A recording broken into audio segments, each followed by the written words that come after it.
about how I got here and my story to starting Upstream. As we get started, I always just love to take a moment to connect, and I invite folks to type into the chat something you're grateful for. For me, I'm grateful for the longer days. It's really nice at the end of the workday to know that there's still some sunshine outside.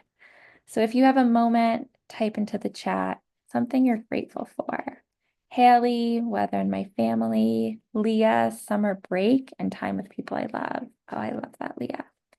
And my family. Take about just a few more seconds here. Tori, summer and longer days. Yes, I'm very, very grateful for summer. Okay, we'll journey forward. And so as I said, we'll share a little bit about my story. We're going to talk a little bit about co-regulation and why us as adults modeling these tools for the young people in our lives is important. I'll get into a little bit more about what Upstream actually is and the supports we provide within DPS, and then we'll really get into the tools. I'll be guiding some tools for you to really just experience, and I hope you internalize them as how you might use them in your own life or with the young people in your life. We'll debrief, and then at the end, we'll make sure you have these tools to carry with you. So a little bit about me is, if you could not tell from this picture of me in kindergarten, I was a really anxious kid. I grew up having really severe panic attacks in school since I was about 8 years old. I would usually have anxiety attacks before math class or if there was any independent writing time, because I was just really afraid of getting the wrong answer in math or not really knowing how to start independent writing at that time.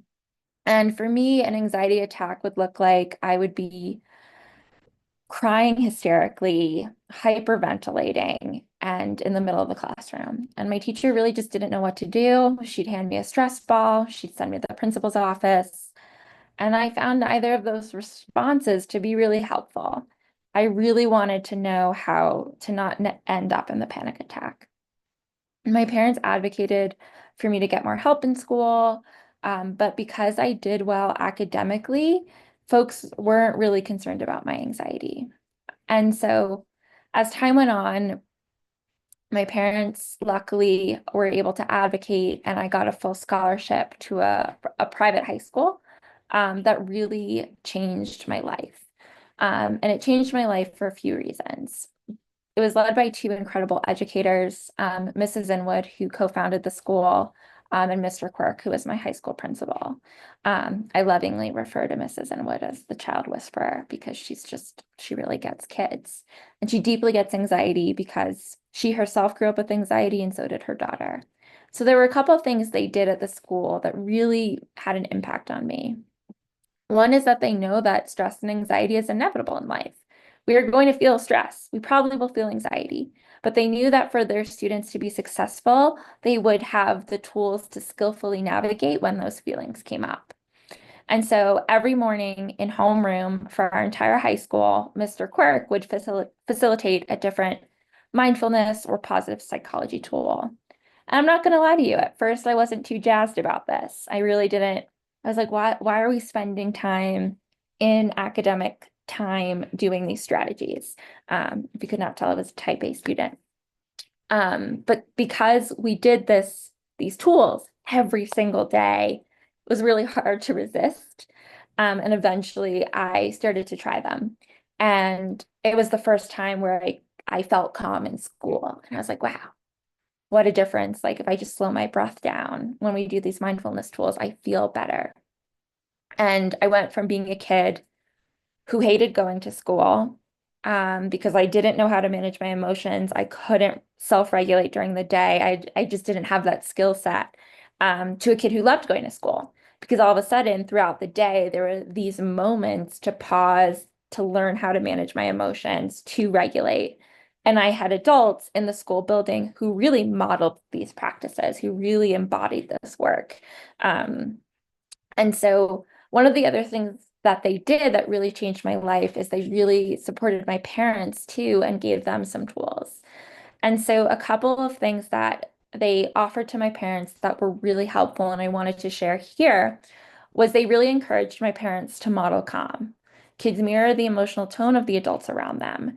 And this would happen in the school day. If I was feeling really anxious and about to have an anxiety attack, Mr. Quirk would slow his breath down. Like I would just notice that he would just start to take longer inhales and exhales, and soon I would catch on. And then my parents, they started to do that as well at home. Because if my parents were like, you should do some breathing, that wasn't always, I might be resistant. But if they just modeled it, I'd start to catch on, and that really helped. Um, the other thing that was really helpful was like feelings don't last forever, they'll pass, right? And so knowing that the anxiety wasn't going to be a forever feeling, it's just a moment in time that really helped ground my parents of like, we just have to stay calm and present as Tessa moves through this emotion. But it is going to pass. And I think most importantly, they constantly reminded my parents to be kind to themselves. Um, it was not easy having a kid with a lot of anxiety, and showing compassion to yourself for them was really important. And when I got to college, really my inspiration for starting Upstream, and I'll share more about Upstream, but I really, I recognized the inequity in my education experience. I had been so lucky and so blessed to get a full scholarship to a school that my parents couldn't afford, but that really prioritized student mental health. And so Upstream really stemmed from this question of like, how do we make these tools accessible to all students? How can all students get access to coping strategies as part of their academic experience? Um, and that's really was the inspiration for Upstream. Just to kind of paint a picture of when I talk about, right, the importance of modeling calm, you know, modeling self-regulation is this image really helps me. So it says when their storm meets our calm, co-regulation occurs, right? And so again, if I was feeling really, really anxious and whoever the adult was in my life stayed calm, I would eventually get there. And it's a reminder in those moments when our young people are feeling big feelings, if we stay connected to our breath, if we stay grounded, we're able to actually help them achieve that as well. So a little bit about Upstream. So we are a tier one mental health program. What does that mean? It means we are a universal support. We're designed to reach all students in a school building. We do not replace the mental health professionals in a school building, but we can provide really proactive preventative support to give students strategies to manage their stress, to manage their emotions, to self-regulate, to help them navigate relationship skills. And so we really focus on saying we're offering tools because we really want to provide something that's like really concrete and that students can do in their daily lives. Our niche is that all of our tools take less than 10 minutes to implement because we know during the secondary academic day, there's just not a lot of time. And so 10 minutes is something that can be easily integrated, whether that's in homeroom, whether that's in an academic class, whether that's after lunch or, even in a staff meeting. These tools can really be used throughout the day so that students are getting some preventative supports. Our tools are evidence-based. They're grounded in the research of mindfulness, positive psychology, and positive self-talk. We're proud to say we're built by teachers for teachers. Our director of programs is a former classroom teacher. She taught here in Denver. And we really try to be responsive by design. So we know that we're a local nonprofit here in Denver. We really want to be built in collaboration with our community to best serve our community. And so we are a little nuts that we edit the curriculum every summer. We update it based on student, family, educator feedback. And so this summer we have a group of students. It's called our Student Task Force. They actually edit the curriculum alongside our programs team where they're providing feedback. And this summer we'll have students from West High School, South High School, Maury Middle School, and Denver School of the Arts participating in that co-design process. And if you're wondering, do bite-sized tools actually work, right? If we just spend 10 minutes once a week, does it make an impact? And our research has found that overwhelmingly the answer is yes. So during the 2020-2021 school year, we saw that actually 70% of our students experienced a statistically significant reduction in their anxiety after learning just one tool per week. And last year, we saw that 79% of students reported feeling more confident navigating future stress. And this is why I love these tools, right? We want students to walk away knowing that when a moment of stress or anxiety arises, they can meet that moment and more skillfully navigate it. And we see that in our data. Um, our program has been nationally recognized. Last year, we were the winner, or we were one of five winners of the Morgan Stanley Alliance for Children's Mental Health Innovation Award. And they really chose our program because of its bite-sized nature and it was deployed by teachers. Um, and last but not least, next year we'll be serving about 42 middle and high schools here in Denver, which we're really proud of. And this is my last like context on Upstream, and then I promise we're going to dive into the tools. So folks always ask us like, how does this connect to academics? Why are we doing this in schools? And we love this framework by Dr. Brooke Stafford Brizard. She is the vice president at the Carnegie Foundation for the Advancement of Teaching.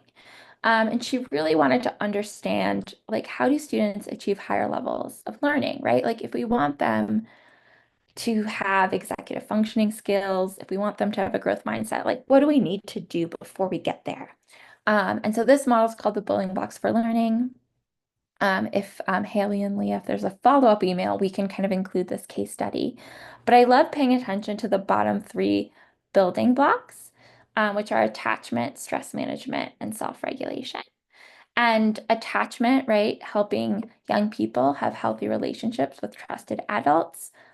We've seen that with Upstream is when, having teachers acknowledge like, hey, I care about your well-being. We're going to practice tools to support your well-being. That really helps us meet that attachment piece.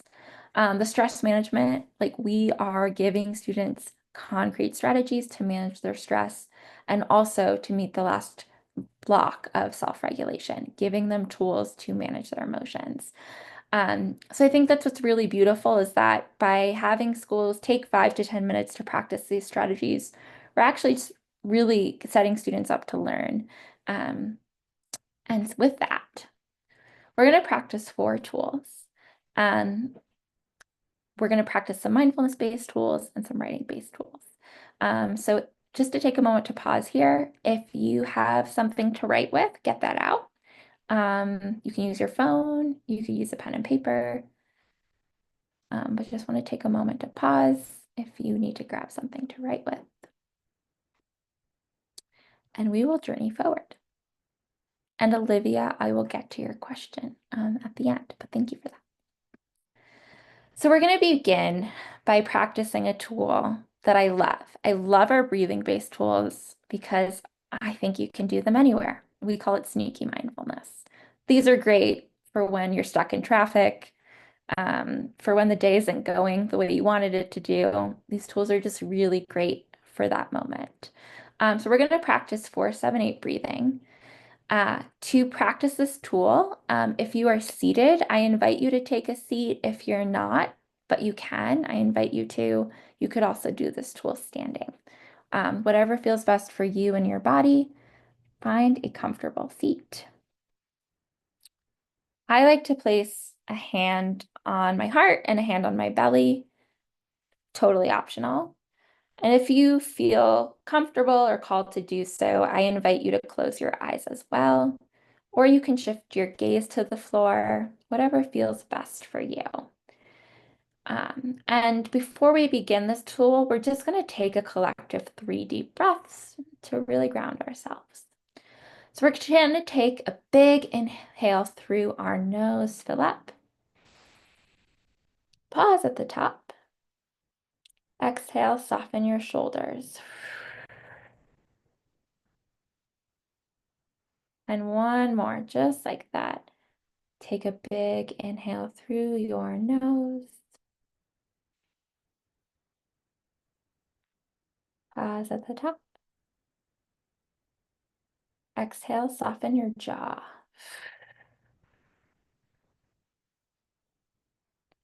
Last but not least, see if you can take the biggest inhale of your day, maybe of your week. Fill up. Pause at the top. Inhale, take one more sip of air. Exhale and let it all go.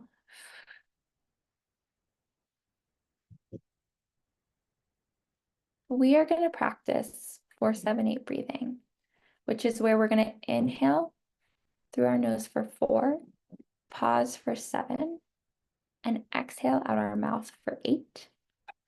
If it feels too long to do 4-7-8, you can do 2-3-4. So you could inhale for 2, pause for 3, and exhale for 4. I'm going to guide the 4-7-8, but please do what feels best for you. So we're going to practice it together a few times and then practice on our own. So we're going to inhale for 4, 3, 2, 1. Pause for 7, 6, 5, 4, 3, 2, 1. Exhale. 8, 7, 6, 5, 4, 3, 2, 1. Again, inhale for 4, 3, 2, 1. Pause. 7, 6, 5, 4, 3, 2, 1. Exhale. 8, 7, 6, 5, 4, 3, 2, 1. One more all together. Inhale. 4, 3, 2, 1. Pause.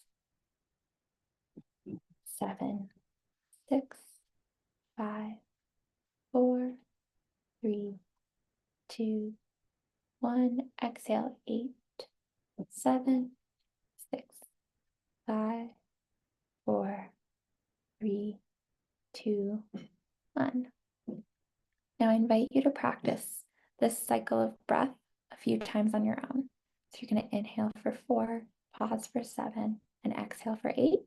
And if it feels better to inhale for 2, pause for 4, and exhale for 5, please do that. What's most important is that we're doubling our exhale. I'll call you back when it's time.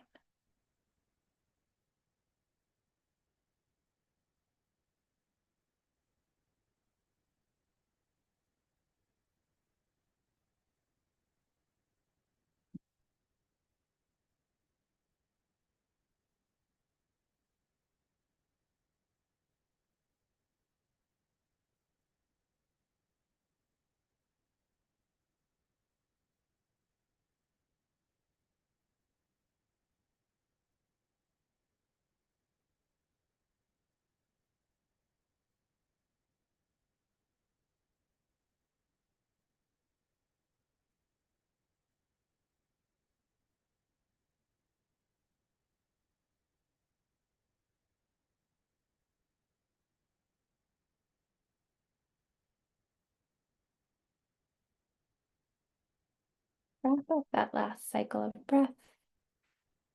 And when you get to the bottom of your exhale, I invite you to open your eyes, return your attention back to the presentation.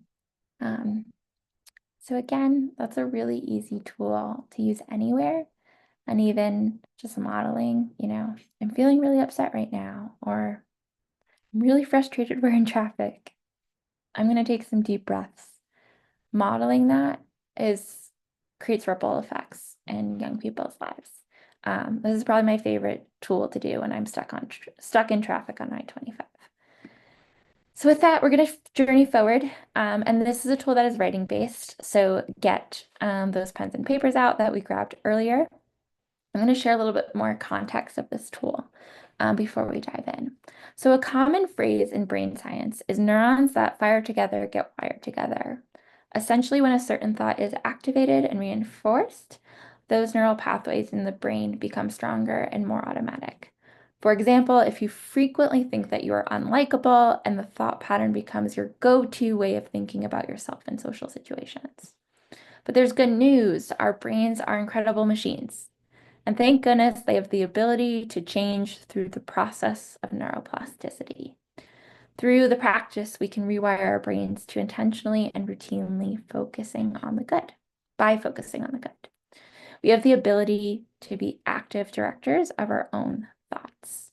So today, we're going to practice and make best use of our brain's power by learning a quick tool called 3 Wins that can easily become a routine to shape the way you automatically think. We are going to first start by searching for the good in our lives by answering the simple question. What are 3 wins you can claim for today? It doesn't matter if it's early in the morning or late in the afternoon. Luckily, we're midday. We can always find 3 wins. So today, my 3 wins are I've cut off my caffeine for the day. That is a win. I got in a grant report that I really needed to get in, and I got my early morning walk. Oh, yes. Tori, I can repeat the phrase. The phrase is neurons that fire together get wired together. So to break that down, essentially when a certain thought is activated and reinforced, those neural pathways in the brain become stronger and more automatic. So if you frequently think you're unlikable, that thought pattern becomes your go-to way of thinking. You got it, Tori.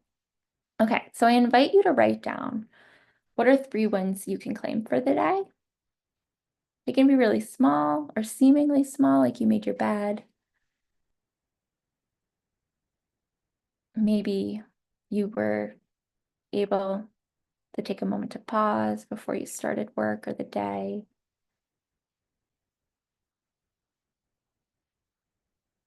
I love also our example. I stretched in the morning before I checked my phone. So for the next minute, we're just going to write down those 3 wins. An invitation to type them into the chat.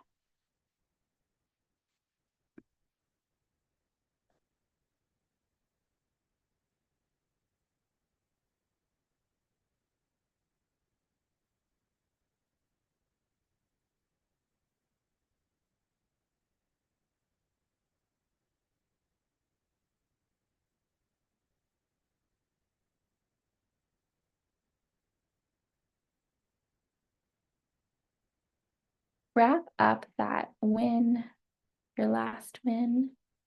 Again, if anyone feels brave, feel free to type them in the chat.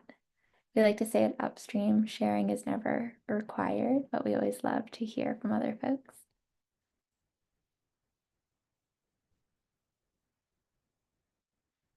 One of the ways our director of programs, she has 2 young boys. They're 4 and 6. And she's found that sometimes for her 6-year-old after the school day, if she just says, "How was your day?" he'll be like, "Good." But if like this question, like what were 3 wins you can claim for the day, it really helps him share more details about what went well. And it's like it's just become the routine on the drive home from school that she asks, "What are 3 wins?" And Wyatt, her son, he's like ready to go. So Haley, walking every day to focus on my health. Oh, I love that, Haley. Walks are my favorite. And long bike ride, healthy breakfast, taking this training. Oh, I'm so happy you're here, Anne. Great. So again, this is a tool. If this tool didn't resonate with you, that's okay. We're going to try some others on. So this tool is a personal favorite of our teams. We learned it from Kate Sheehan, who is the managing director of UCLA's Center for Child Anxiety. They have a ton of great parent and family resources. So if you're looking for more resources to support the young people in your life, highly recommend them. And once we stop sharing the screen, I'll put the link to their website in the chat. But I will also show the intro to this tool. No one leads a perfect life, yet we are often most critical of our own imperfections or failures. So today we're going to practice some self-compassion. Self-compassion means giving ourselves grace It means showing ourselves understanding and kindness instead of harsh judgments. When we make mistakes or a situation doesn't turn out how we had hoped, with self-compassion, we are realistic. We don't sweep our difficulties under the rug. Rather, we practice mindfulness. We are aware that something may have been challenging or painful, yet we acknowledge that imperfection is universal. It is experienced by everyone. So today's tool, as I said, is called Go-To Self-Compassion Phrases. And the purpose of it is to help us be fair with ourselves and fair with other people. It's not a cop-out, though it doesn't absolve us from wrongdoing or give us an excuse to avoid hard tasks. It can help us acknowledge a difficult moment and give us the compassion to keep moving forward. So I invite you to join me in this practice. So we're going to try on different phrases that can help us feel a bit more self-compassionate when faced with a difficult moment. To help us determine what works for us, take a moment to think about and briefly write about a challenging moment you've recently experienced. Choose one that was tough, but it's not too overwhelming or painful to write about. Maybe it was a time when you made a mistake, or a time where you said or did something that made you feel bad. Or perhaps it was a time where somebody treated you poorly.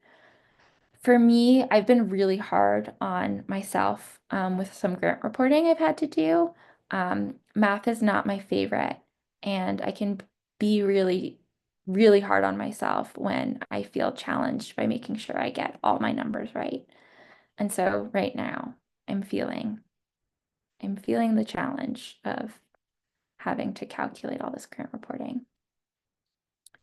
And no one will see what you write, so feel free to really write down what feels most relevant in this moment. We're going to take about a minute here.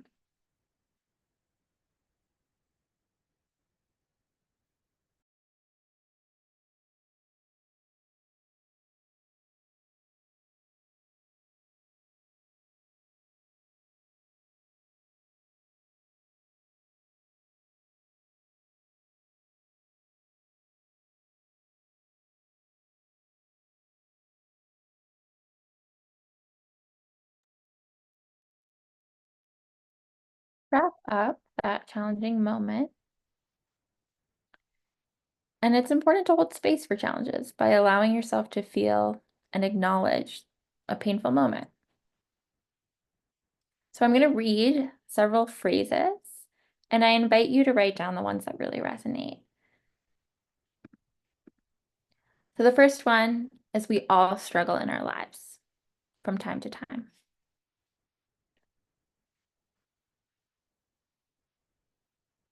Our second one is I am not alone. Other people feel this way too. Feeling this way is part of being human.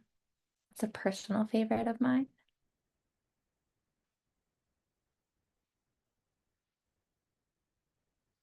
Challenges are a part of life, and I grow stronger from them. A favorite of our teams is everyone is on their own life journey. I'll say that one again. Everyone is on their own life journey. Things like this happen, and that's okay. The next one. I didn't handle that right, and I'm not defined by one mistake.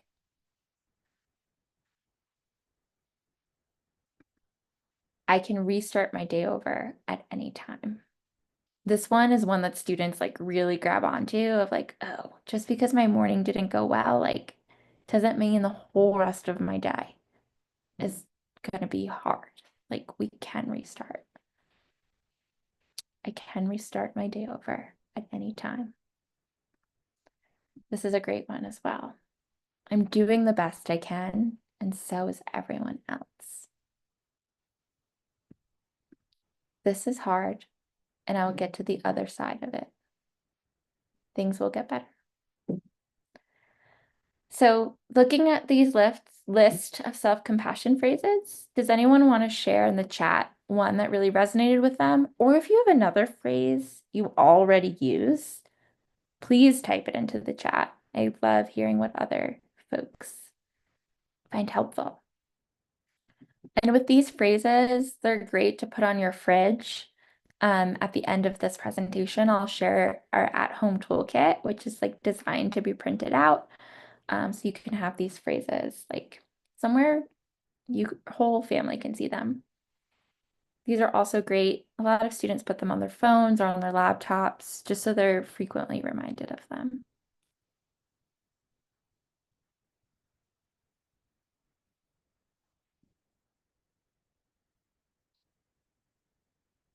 My favorite from the list definitely is feeling this way as part of being human. So that was go-to self-compassion phrases, and we will journey forward. Okay. The next tool and our last tool of the session is called finger breathing. And if you were to go into any upstream school, because I do this a lot, and overwhelmingly, if I ask a student, what's your favorite tool, it's this one. And I think it's because it's really accessible, it's really easy to remember, and it's really impactful. So in this strategy, we're going to hold a finger, we're going to take a deep breath, and we're going to do this for all 10 fingers. And what's so cool is that research has found it takes 7 deep breaths to calm the nervous system. And in this tool, we're getting 10. And so it's a great strategy. I see a lot of students do this before sports, before a performance, before taking a test. And again, it goes back to this concept of sneaky mindfulness. No one has to know that you're taking some deep breaths and you're calming your nervous system down. And it's really effective. So with that, we're going to practice finger breathing. Okay. So I invite you to take that mindful seat again, maybe find an upright spine, maybe take some shoulder shrugs, whatever feels best for you. If you'd like, you can close your eyes or shift your gaze to the floor or focus on your hands. Any of those 3 options are great, or you could do something else. But place your attention intentionally. I'm going to place mine on my hands. So I'm going to hold my left thumb, and we're going to do this together. So I invite you to hold your left thumb. Take a really big inhale through your nose, fill up. Pause at the top. Exhale, soften your shoulders. Now take a hold of your right thumb. Take a big inhale through your nose, fill up. Pause at the top. Exhale, relax your jaw.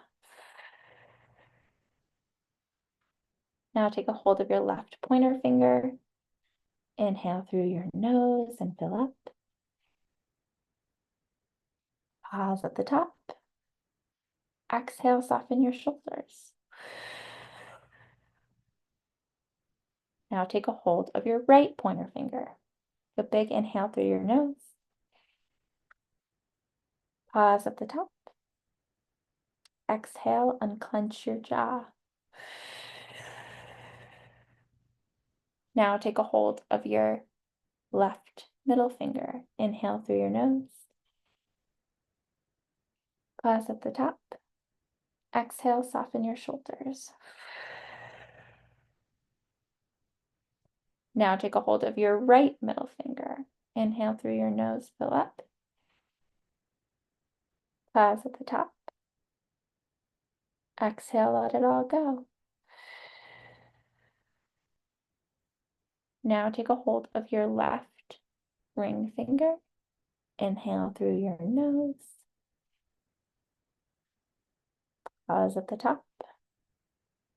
Exhale and clench your jaw. Now take a hold of your right ring finger. A big, expansive inhale through your nose. Pause at the top. Exhale, soften your shoulders. Now take a hold of your left pinky finger. Inhale through your nose. Pause at the top. Exhale and clench your jaw. Last but not least, take a hold of your right pinky finger. Inhale through your nose. Take the biggest inhale you've taken during this session if you can. Pause at the top. Now take the biggest exhale of your day. And at the bottom of your exhale, release your hands. Take a moment to check in with yourself. Notice if you feel any different. It's okay if you don't. As we like to say at Upstream, it's okay if this tool didn't work for you. We have technically 119 others, but we could just say others for the sake of this session. I'd love to take a moment and invite folks to type into the chat. We practiced 4 different tools. We practiced 4-7-8 breathing, where we really focused on extending our exhales. We practiced 3 wins, where we really looked for the good. We practiced go-to self-compassion phrases, where we had different options of what we can say to ourselves to be kind, and we just did finger breathing. Which one was your favorite? For Haley, go-to self-compassion phrases. That's mine too. Seth, 3 wins. Leah, 3 wins, but followed by finger breathing. Olivia, go-to self-compassion phrases. Leanne, go-to self-compassion phrases. See, you know what I love about this is it shows that we are all unique individuals, and what works for one of us may not work for the other, but there's something in here for all of us. So thanks y'all for sharing. And then just to dive a little deeper, if anyone would like to type into the chat, how might you use your favorite tool in your life? For me, I do finger breathing before I have any really important meeting that I feel really nervous about. That is like what I do. I also have my go-to self-compassion phrases on my desk so I can see them whenever I need to. So if anyone feels called to do so, maybe type into your chat. Oh, it's good to see you, Melissa. I'm glad you liked go-to self-compassion phrases. If anyone wants to share how they might use the tool in their life.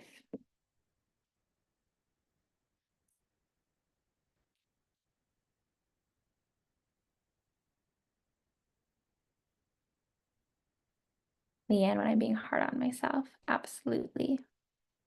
That's why those phrases are so good.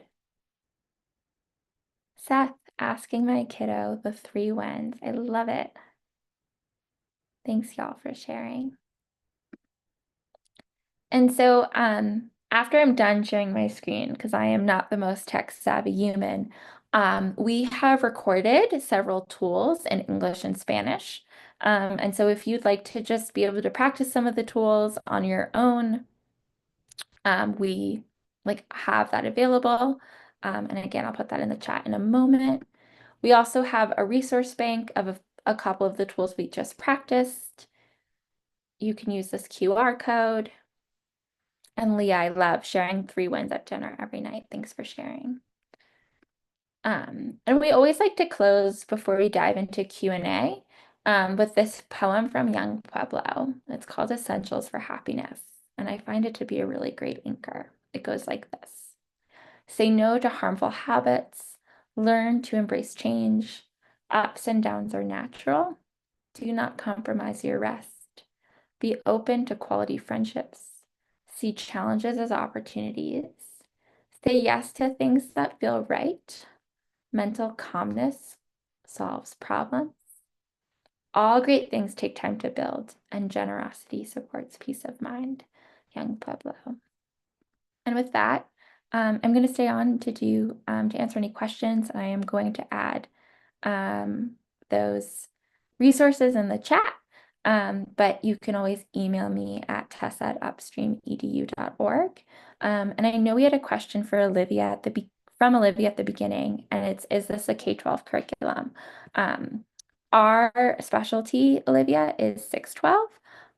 We've had a couple elementary schools actually in New York City that use our mindfulness tools with great success, but this was designed for middle and high school. So I hope that answers your question. There's another one under it, Tessa from Tori asking, would you mind repeating the phrase neurons that are firing together? Yes. And I'm going to pull it up from here. So the phrase comes from neurons that fire together, wire together. Thanks, Haley. And let me make sure I get these links in the chat. So this is our wellness library if you want to practice these tools and press play with your families at home. I'm also going to link our at-home toolkit, which you can print. And it's really great if you wanted to just like have the practices like printed on your fridge. It's that static Squarespace link. And then the resource bank that has some of the tools in English and Spanish is here in a Google Doc. Are there any other questions I can answer?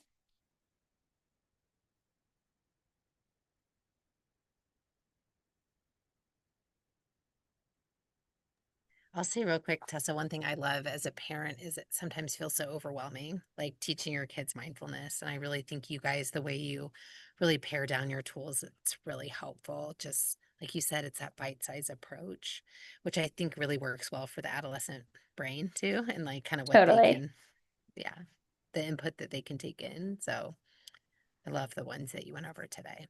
Thank you. And y'all, I just realized I just sent it to the hosts and panelists links. Um, sorry for the technicality. Maybe I could put it in the Q&A. Yeah, and I think we can share those out too. Lee always does a follow-up with your slides, and we'll share it out with everyone as well. Okay, so Tori and Seth, you will be receiving an email because I don't see the option for me to actually, I didn't realize I was just sending them to the panelists.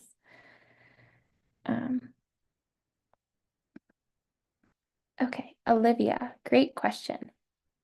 Um, what do the daily lessons look like? So I can show you an example, and I'm going to share my screen again. So again, we could take a look at like what go-to self-compassion phrases looks like, right? So if I were to share my screen, here we go. So the phrase, it always starts with the first page will always have the time, the teacher prep, if students need anything, and the objective. And then it will always show like a pro tip. And then again, sorry, it will have the script. So it really provides educators everything they need. So they can read the script verbatim. It even breaks down like how to take 3 deep breaths and how to model that. But the scripts always start with an intro. So we'll always ground it in like, why are we doing this tool? Why is this relevant? It might be science, it might be a celebrity anecdote. And this is where we work with our student task force to really make sure our intros are engaging for young people. And then it's the tool itself, and then it's a debrief. And so in our debriefs, we always ask, like, does anyone want to share why this tool worked for them and where might you use this tool in your daily life? Because we believe these are life skills and we're trying to help students really apply them for those moments when they're coming up against challenges. And thank you, Leah, for putting the wellness library in the chat. And there was a second part to your question, Olivia. Could you explain more how it progresses throughout the year? Absolutely. So we have a group of mindfulness tools and positive psychology and positive self-talk tools. So our mindfulness tools really are helping students cultivate self-awareness, whether that's through noticing their breath, whether that's through noticing the senses around them, really practicing the skill of how do I stay present in the moment without judgment, and what are different ways I can do that. Then we go into positive psychology, which is the scientific study of our strengths. And then I think of positive self-talk as kind of the combination of the two. Using the mindfulness practice of like noticing where our negative thoughts come up, and then practicing like how do we rewire our brains. Um, and so most often schools are using our tools once a week in an advisory class. Lake Middle School does it every day in homeroom, and they practice the same tool for the entire week so that they really get a grasp of that skill and they're really, really like they know it inside and out. Um, so each school really picks like how do we want to deploy these tools, and it depends on the school. Like I know DSA does it on Mondays in their major classes, and then they practice tools in their academic classes. I hope that answered your question, Olivia. Great. Anybody else?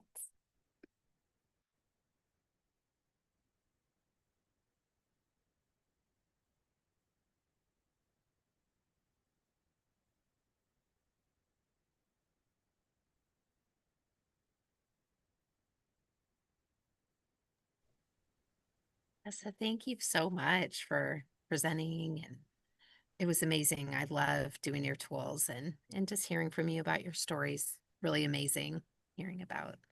And look at you now with all of these students and impact you're having in DPS. So Thank you, Haley. Thank you, Haley and Leah, for having me. Thank you, Hilda, for translating. Hopefully, I didn't go too fast. Appreciate you. And thank you all for taking the time to really connect on strategies to support young people. I do think that the very first thing we can do is just start modeling these tools for them. And I know that modeling creates change in their lives because I'm a testament to that.